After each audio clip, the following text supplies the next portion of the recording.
So hi friends. So నన్ను చాలా మంది కాల్ చేసి అలాగే కమెంట్స్ అడిగారు, నువ్వు చేసే ఇండస్ట్రీకి గవర్నమెంట్ లీగాలిటీస్ ఉన్నాయా, దీనికి ఎథికల్ కంపెనీయా లేకపోతే ఫేక్ కంపెనీయా, గవర్నమెంట్ లీగాలిటీస్ ఉంటే మాకు చూపి అని చెప్పి చాలా డిఫరెంట్ క్వశ్చన్స్ అడగడం జరిగింది. సో వాళ్ళందరికీ నేను ఒక గ్రేట్ సార్ ని పరిచయం చేయబోతున్నా, ఒక హైకోర్టు అడ్వకేట్ సారు. సో ఒకసారి సార్ తో మాట్లాడదాం. Hi Rajesh sir. Hi, hello.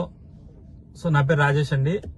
So నేను వెస్టీజ్ కంపెనీని, ఈ కంపెనీలో వచ్చే ముందు వెస్టీజ్ కంపెనీని బిలీవ్ చేశాను. సో ఆ బిలీవ్ చేసే దానికంటే ముందు ఏంటంటే కంపెనీకి ఉన్నటువంటి లీగాలిటీస్ అన్ని క్లారిటీగా తీసుకున్న తర్వాత, అంటే వెస్టీజ్ కంపెనీకి ఉన్నటువంటి పాన్ కార్డ్ తో సహా వెస్టీజ్ కంపెనీకి ఉన్నటువంటి ట్రేడ్ మార్క్ లైసెన్స్ కావచ్చు, ఇంపోర్ట్స్ అండ్ ఎక్స్పోర్ట్ సర్టిఫికేట్ కావచ్చు, అదేవిధంగా food security safety standards of authority of India నుంచి ఇచ్చే సర్టిఫికేట్ కావచ్చు, అవన్నీ నేను క్లారిటీగా తీసుకొని దాంతో పాటుగా కంపెనీ మేము ఎలాంటి చైన్ సిస్టమ్ లో గానీ, మనీ సర్క్యులేషన్ లో గానీ, మనీ డిస్ట్రిబ్యూషన్ సిస్టమ్ లో ఎలాంటి దాంట్లో మేము ఇన్వాల్వ్ కాము